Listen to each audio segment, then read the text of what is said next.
మన ప్రభువును రక్షకుడైన యేసుక్రీస్తు పరిశుద్ధ నామమునందునాలు ప్రియదేవుని సంగమ ప్రియదేవుని బిడ్డలారా, మరి మధ్యాహ్న కాల సమయం దేవుని వాక్యాన్ని ధ్యానించడానికి ముందుగా ప్రార్థన చేసుకుందాం. ప్రార్థన. కృపగల తండ్రి, దయగల యేసయ్య, బంగారు పాదాలు కొల్లేకలేని వందనాలు, స్తుతులు, స్తోత్రములు. గతించిన రాత్రి అంతా నీ రెక్కల చాటుని కాచి కాపాడి సంరక్షించి మరి ఈ మధ్యాహ్న కాల సమయాన్ని వాక్యం అందించుండగా వాక్యమైనదుడు వాక్యం ద్వారా బిడ్డలతో మాట్లాడి మీరే మహిమా ఘనత ప్రభావాలు పొందమని యేసునామమున నడుచున్నాం తండ్రి, ఆమేన్. ప్రియదేవుని సంగమ ప్రియదేవుని బిడ్డలారా, నేడు ఏర్పాటు చేసిన వాక్య భాగము ఆది కాండము 10వ అధ్యాయము 15 నుంచి 20 వచనాలు ధ్యానం చేసుకుందాం.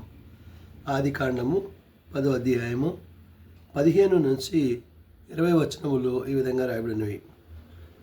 కనాను తన ప్రథమ కుమారుడగు సీదోనును, హేతును, యాబసీలను, అమ్మోరీలను, గిర్గాషీలను, హివీయులను, అక్కీలను, సీనీలను, అర్వదీయులను, సెమోరీయులను, హమాతీయులను కనెను. తరువాత కానానీయుల వంశములు వ్యాపించెను. కానానీయులు సరిహద్దు సీదోను నుండి గెరారాకు వెళ్ళు మార్గములలో గాజా వరకును, సొదొమ, గొమొర్రా, అద్మ, సెబోయీములకు వెళ్ళు మార్గములలో లాషా వరకును ఉన్నవి. వీరు తమ తమ వంశముల ప్రకారము, తమ తమ భాషల ప్రకారము, తమ తమ దేశములను బట్టి, జాతులను బట్టి హోము కుమారులు. ప్రియదేవుని సంగమ ప్రియదేవుని బిడ్డలారా, నోవాహు యొక్క సంతానములో రెండవ వాడు హోము. ఇతని యొక్క బిడ్డలుగా, ఇతని సంతానముగా, హోము యొక్క సంతానములో వారు ఏ విధంగా పరిణతి చెంది శాఖోపశాఖలుగా వారు విస్తరిల్లి వారి వారి యొక్క స్థానాలను వారు ఏర్పరచుకుంటూ దేవుని యొక్క ఉద్దేశాన్ని, దేవుని యొక్క చిత్తాన్ని, అనగా జలప్రలయం తర్వాత నోవాహు యొక్క కుమారులు వారికి కలిగిన బిడ్డల్లో ఈ యొక్క రెండవ వాడైన హోము యొక్క వంశావళిగా ఇక్కడ మనము చూడగలం. ఈ వంశావళిలో భాగంగా దేవుడు ఏం చెప్తున్నాడు? కానాను తన ప్రథమ కుమారుడగు సీదోనును, హేతును, యాబసీయులను, అమ్మోరీలను, గిర్గాషీయులను అన్నాడు. అంటే దేవుడు ఏర్పాటులో, దేవుని యొక్క ఉద్దేశంలో ఒక ప్రాధాన్యత మానవునికి ఉంది. ఏంటి? ప్రత్యేకింపబడ్డ వారిగా, దేవుని చేత, దేవుని ద్వారా ఏర్పరచబడ్డవారిగా, దేవుని ఉద్దేశాలు నెరవేర్చబడేవారిగా. మరి నోవాహును, తన భార్యను, తన 3 కుమారులను, కోడళ్లను, సమస్త జీవరాశులను కాపాడిన దేవుడు జల ప్రళయం తర్వాత వారికి కలిగిన సంతానాన్ని ఇక్కడ అభివృద్ధి చేస్తున్నారు. కాబట్టి ఇక్కడ తన ప్రథమ కుమారుడకు సీదోనును అన్నాడు. అంటే దేవుడి యొక్క దృష్టిలో, దేవుని యొక్క ఉద్దేశంలో ఆయన బిడ్డలైన వారందరూ కూడా ఆశీర్వాదాలకు కారణభూతులనే విషయాన్ని వాక్యము సెలవిస్తూ అన్నాడు. తన ప్రథమ కుమారుడు సీదోనును, హేతోను, యాబసీయులను, అమ్మోరీలను, గిర్గాషీయులను, హివీయులను, అర్కీయులను, సీనాయిలను అంటాడు. ఈ విధంగా దేవుడు వారిని విస్తరింపజేస్తూ, వర్ధలజేస్తూ వారిని ఏం చేస్తాడు? అర్వదీయులను, సెమారీయులను, హమాతీయులను కనెను. తరువాత కానానీయుల వంశములు వ్యాపించాను.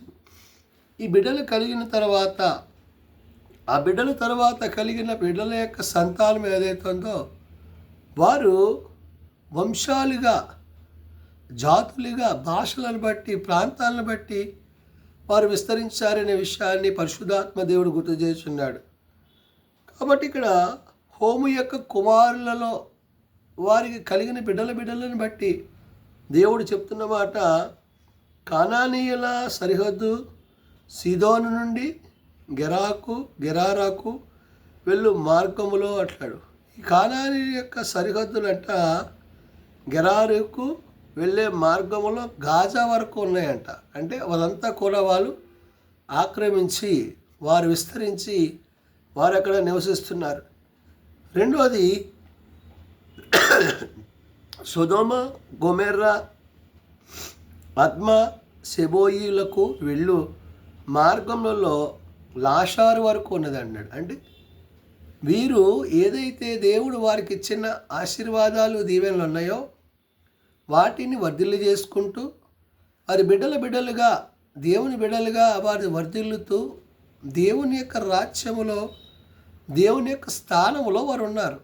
కాబట్టి ఇక్కడ భక్తుడైన దేవుని యొక్క మాటలను మనం ఆలోచన చేస్తున్నప్పుడు, మరి కానానీయుల సరిహద్దులు సీదోను నుండి గెరారాకు వెళ్ళి మార్గములో గాజా వరకును, సొదొమ, గొమొర్రా, అద్మ, సెబోయిలకు వెళ్ళు మార్గంలోనూ లాషా వరకు ఉన్నవి అంటాడు. ఇవన్నీ కూడా దేవుని యొక్క చిత్తములో, దేవుని యొక్క ఉద్దేశములో అవి విస్తరింపబడమే కాదు, వీరు తమ తమ వంశముల ప్రకారము, తమ తమ భాషల ప్రకారము, తమ తమ దేశములను బట్టి, జాతులను బట్టి హోము కుమారులు అంటున్నాడు. అంటే వారు ఎలా వెళ్ళిపోయారంట? వారి విస్తరణ, వారు ఏ విధంగా వ్యాపించారో, వారు ఏ విధంగా ప్రబలారో, ఏ విధంగా వారు ఆశీర్వదింపబడ్డారో దేవుడు ఇక్కడ నోవాహు కుమారుడైన రెండవ వాడైన మరి హోము యొక్క సంతానాన్ని గురించి దేవుడు చెప్తున్నాడు. కాబట్టి వీరు తమ తమ వంశముల ప్రకారము అంటాడు. అంటే వంశాలుగా వాళ్ళు వెళ్ళిపోయి తమ తమ భాషల ప్రకారం అంట, వారి వారి భాషల ప్రకారం వాళ్ళు జీవిస్తూ తమ తమ దేశములను బట్టి అంటే దేశాలు కూడా వారు ఏర్పరచుకుని జాతులను బట్టి హోము కుమారులు అన్నాడు. అంటే ఈ విధంగా వారు విస్తరించడం అనేది దేవుని యొక్క చిత్తమై ఉన్నది. కాబట్టి దేవుడు ఆ విధంగా వారిని ఆశీర్వదించాడు. ఈ జలప్రవాహము గతించిన తరువాత 350 ఏండ్లు బ్రతికి, అప్పుడు నోవాహు బ్రతికిన దినములన్నీ 950 ఏండ్లు అప్పుడు అతడు మృతి పొందాడు. ఆ మృతి పొందిన తర్వాత మరి వారి బిడ్డలైన వారు మరి ఎవరు? షేము, హాము, యాపేతు అని వారు ఉన్నారే, వారి వంశావళి జలప్రళయము తరువాత వారి కుమారులకు పుట్టిరి అన్నాడు. అంటే ఈ జలప్రళయం తర్వాత వారు తిరిగి నేల మీదకి వచ్చిన తర్వాత వారు నివసిస్తున్న సందర్భాల్లో ఇవన్నీ కూడా ఏర్పడ్డమైన విషయాన్ని పరిశుద్ధాత్మదేవుడు గుర్తు చేయుచున్నాడు. కాబట్టి దేవుని యొక్క పనివారిగా, దేవుని బిడ్డలుగా నోవాహు యొక్క సంతానము అభివృద్ధి చెందడం అనేది దేవుని యొక్క ఆశీర్వాదం అనే విషయాన్ని ఇక్కడ పరిశుద్ధాత్మదేవుడు గుర్తు చేయుచున్నాడు. కాబట్టి వీరందరూ కూడా హోము యొక్క కుమారులుగా పిలువబడ్డారు. నేడు దేవుడు మనలను కూడా తన బిడ్డలుగా, తన కుమారులుగా, కుమార్తెలుగా ఆయన మనల్ని చేర్చుకోవడానికి ఆయన ఇష్టపడుతున్నారు. కాబట్టి మనము ఆయన యందు, ఆయన మాటలు యందు, ఆయన ఉద్దేశాల యందు నిలిచిన వారమై మనము దేవుని బిడ్డలుగా జీవించాలని పరిశుద్ధాత్మ దేవుడు తెలియజేస్తున్న మాటలు ప్రార్థన చేసుకుందాం. మమ్మల్ని మీకు ప్రేమించిన మా తండ్రి, కృపగలిగిన దేవ, అయినా ఈ మధ్యాహ్న కాల సమయమున నీ ప్రియ కుటుంబాలతో ఆనాడు నీవు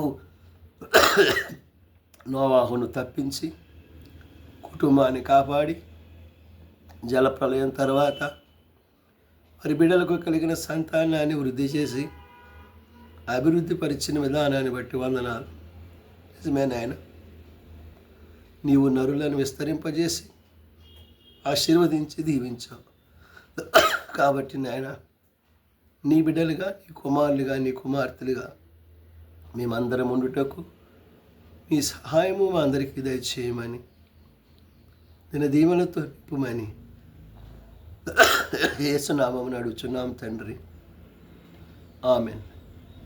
పరలోకమందున్న మా తండ్రి, నీ నామం పరిశుద్ధపరచబడుగాక, నీ రాజ్యం వచ్చుగాక, నీ చిత్తం పరలోకమందు నెరవేర్చినట్లు భూమి మీద నెరవేరుగాక. మా అనుదిన నాణ్యుడు మాకు దయచేయము. మళ్ళీ ప్రార్థన చేసిన వాడిని మేము క్షమించి ఉన్న ప్రకారం మా ప్రార్థనలను క్షమించు. శోధనలో ఏకాదశులను తప్పించము. రాజ్యము, శక్తి, మహిమ నిరంతరము నీవే నావు తండ్రి. ఆమేన్.